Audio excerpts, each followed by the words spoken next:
Se pierde la salvación de acuerdo a 1 Corintios 10:12.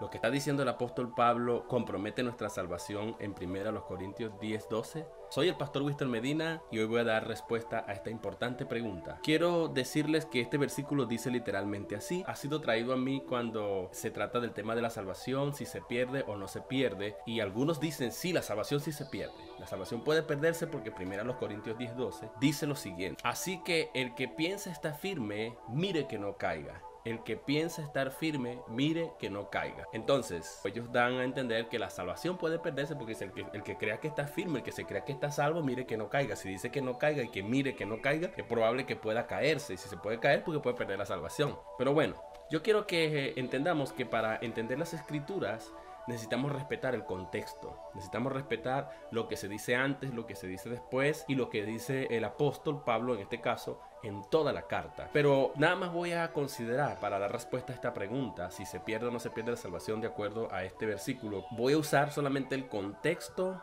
del capítulo 10 completo, lo más que pueda, los versículos que están anteriores. Capítulo 10, versículo 1 de 1 Corintios dice: porque no quiero, hermanos, que ignoréis que nuestros padres todos estuvieron bajo la nube. Los padres de los judíos, Pablo como judío está hablando de todos los que estuvieron bajo la nube en la peregrinación hacia la tierra prometida. Y dice, y todos pasaron el mar, y todos en Moisés, está hablando de los tiempos de Moisés, en Moisés fueron bautizados en la nube y en el mar, y todos comieron el mismo alimento espiritual, y todos bebieron la misma bebida espiritual, porque bebían de la roca espiritual que les seguía, y la roca era Cristo. O sea, Cristo estaba en el Antiguo Testamento de maneras asombrosas que nosotros no podemos entender. Pero de los más de ellos no se agradó Dios. Cuando dice de los más de ellos, quiere decir de la mayoría no se agradó Dios, por lo cual quedaron postrados en el desierto. La primera pregunta que tenemos que hacernos es: ¿quiénes perecieron en el desierto? La mayoría de los judíos. Dice, pero del versículo 5, pero de los más de ellos no se agradó Dios, por lo cual quedaron postrados en el desierto. Mas, dice el versículo 6, y esto es clave, mas estas cosas sucedieron como ejemplos para nosotros, para que no codiciemos cosas malas como ellos codiciaron. Es decir, la pregunta que tenemos que hacernos es: Dios decidió que quedara escrito qué cosa, porque dice, mas estas cosas sucedieron como ejemplos para nosotros, para que no codiciemos cosas malas como ellos codiciaron. Entonces, ¿qué es lo que quedó escrito? El relato de lo que le pasó a Israel, a la mayoría de los judíos antes de entrar a la tierra prometida durante el tiempo de Moisés, y por supuesto sus consecuencias. ¿Y para qué se escribió? Dice, para nuestro ejemplo.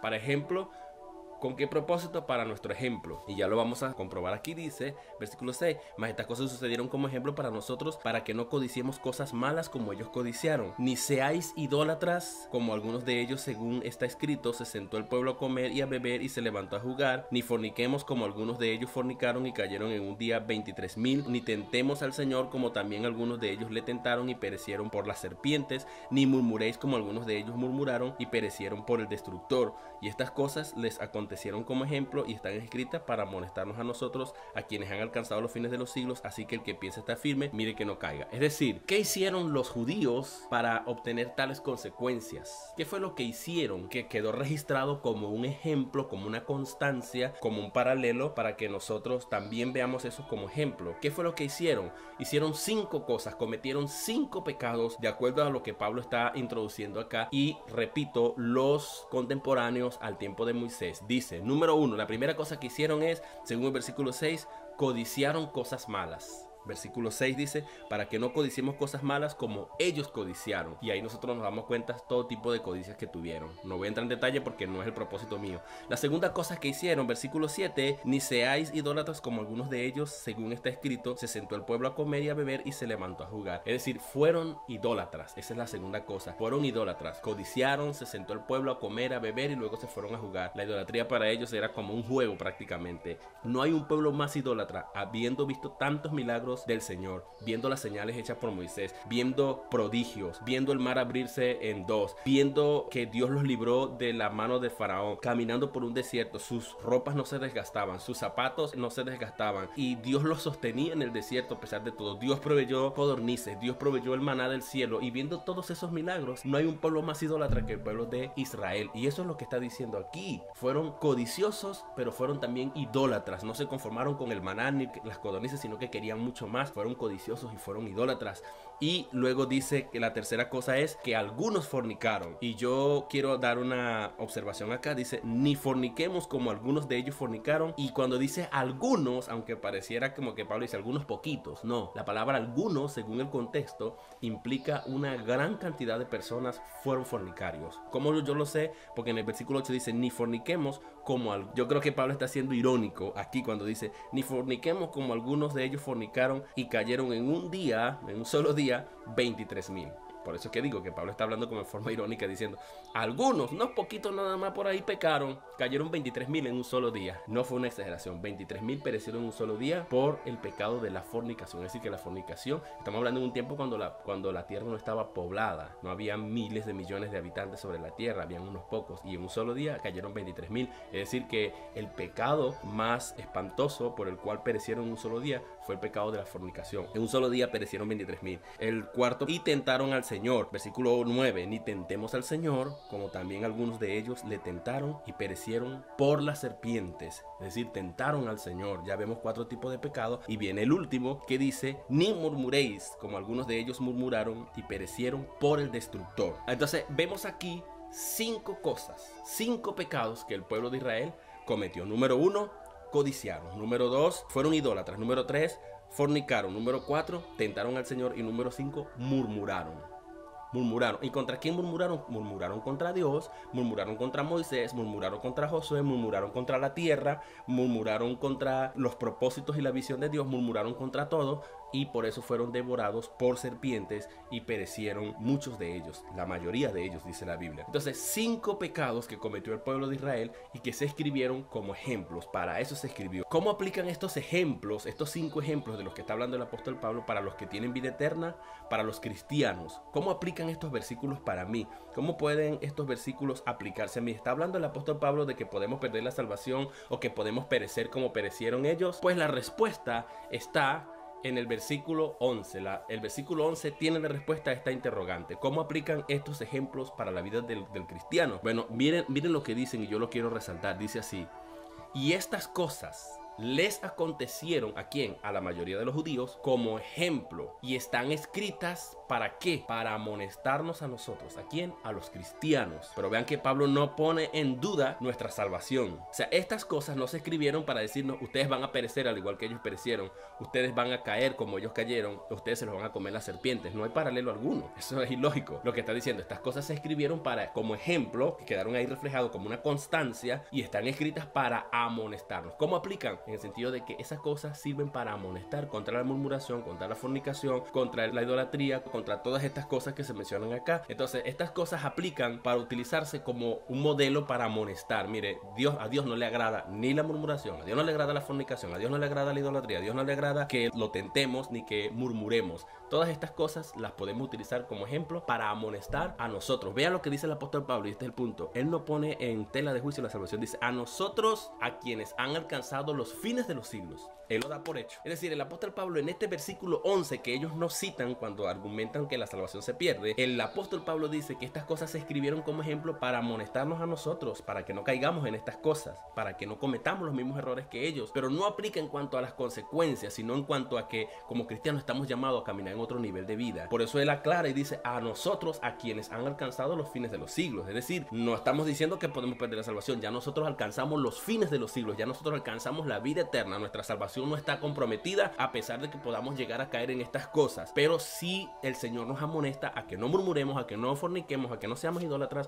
a que no tentemos al Señor ni que seamos idólatras. Todas estas cosas que se mencionan ahí, que acabo de decir, los 5 pecados que la iglesia debe evitar. Entonces, ¿qué está diciendo el apóstol Pablo? Que estas cosas sirven como ejemplo para amonestarnos a nosotros, a quienes definitivamente tenemos ya vida eterna. Hemos alcanzado los fines de los siglos. ¿Y qué son los fines de los siglos? Nosotros, los de este tiempo, que hemos alcanzado la vida eterna. De manera que el apóstol Pablo no está comprometiendo nuestra salvación por estas cosas, pero las cosas sirven para que nosotros tengamos carácter y caminemos en un nivel de vida diferente y un estándar de vida ejemplar distinto al estándar de vida que vivieron aquellos judíos, la mayoría de ellos, que perecieron. ¿Qué quiere decir el apóstol Pablo? ¿Se pierde la salvación según el 1 Corintios 10:12? No, porque no podemos arrancar ese versículo del contexto. El contexto dice así que es un conector de causa y efecto, es decir, además de continuidad. Así que el que piensa estar firme, mire que no caiga. ¿Qué está diciendo el apóstol Pablo? Estar firme con respecto a qué, no con respecto a la salvación,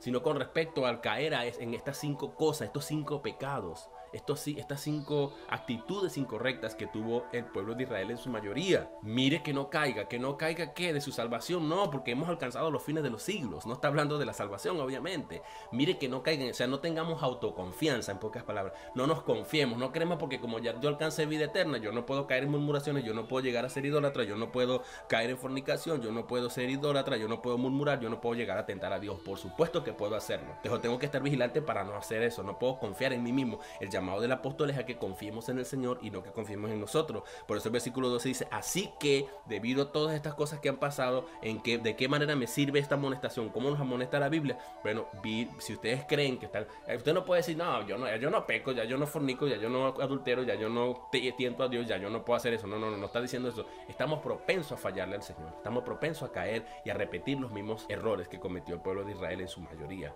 Evitemos eso. Y él está diciendo: el que piensa que está firme, fíjense, no está diciendo que el Señor salvó, no, el que piensa, es alguien que tiene un concepto de que está firme. Bueno, si yo creo, autoconfiando en mí mismo, confiando en que ya yo no puedo pecar y que yo no puedo fallar, estoy equivocado. Debo cuidar entonces, ahí sí yo tengo que cuidar la salvación, porque quiere decir que yo confío en mí mismo. No confío en Dios, que es capaz de guardarme y protegerme para yo no caer en esas cosas, y tengo una autoconfianza. Como Pedro, por ejemplo, que decía: yo no te voy a negar, Señor, estoy dispuesto a morir por ti si es posible. Tenía una autoconfianza. Y a la larga, ¿qué hizo? Le falló al Señor, hasta maldijo y dijo groserías y otro tipo de cosas. Todas estas cosas podemos caer. ¿Perdió Pedro su salvación por eso? No la perdió, porque somos seres humanos y podemos fallar. Y esto es lo que está diciendo aquí Pablo dentro del contexto. Dice en el versículo 13: no os ha sobrevenido ninguna tentación que no sea humana. Toda tentación es humana. Estas tentaciones a caer en la murmuración, en la tentación a Dios y todas estas cosas. Pero fiel es Dios, fíjense, fiel es Dios, que no os dejará ser tentado más de lo que podáis resistir, sino que dará también juntamente con la tentación la salida para que podáis soportar. ¿Qué está diciendo el apóstol Pablo? ¿Que se pierde la salvación de acuerdo a 1 Corintios 10:12? No. Dios es fiel. Y Dios, cuando vea que nosotros estamos en tentaciones, nos va a dar la salida. Por eso dice el apóstol Pablo, dice: por tanto, amados míos, huid de la idolatría. Vean, está relacionado con los pecados que cometió el pueblo de Israel. No creamos que no podemos caer en la idolatría. Huid de la idolatría. Como a sensatos hablo, juzgad vosotros lo que digo. La copa de bendición que bendecimos no es la comunión de la sangre de Cristo. El pan que partimos no es la comunión del cuerpo de Cristo. Siendo un solo el pan, nosotros con ser muchos somos un cuerpo, pues todos participamos de aquel mismo pan. Mirad a Israel según la carne. Los que comen de los sacrificios no son partícipes del altar. ¿Qué digo pues? ¿Que el ídolo es algo, o que sea algo lo que se sacrifica a los ídolos? Antes digo que lo que los gentiles sacrifican, los demonios lo sacrifican, y no a Dios. Y no quiero que vosotros hagáis partícipe con los demonios. No podéis beber la copa del Señor y la copa de los demonios. No podéis participar de la mesa del Señor y de la mesa de los demonios, o provocaremos a celos al Señor. Somos más fuertes que Él. Está dando a entender el apóstol Pablo que cuando se trataba de la comunión, muchos seguían teniendo ídolos y así creían poder agradar al Señor. No, huyan de la idolatría. O sea que lo que vemos aquí, aunque Pablo utilizó y mencionó 5 pecados y errores que cometió el pueblo de Israel, pecados que desagradaron al Señor y por los cuales ellos perecieron, el más fuerte aquí es la idolatría.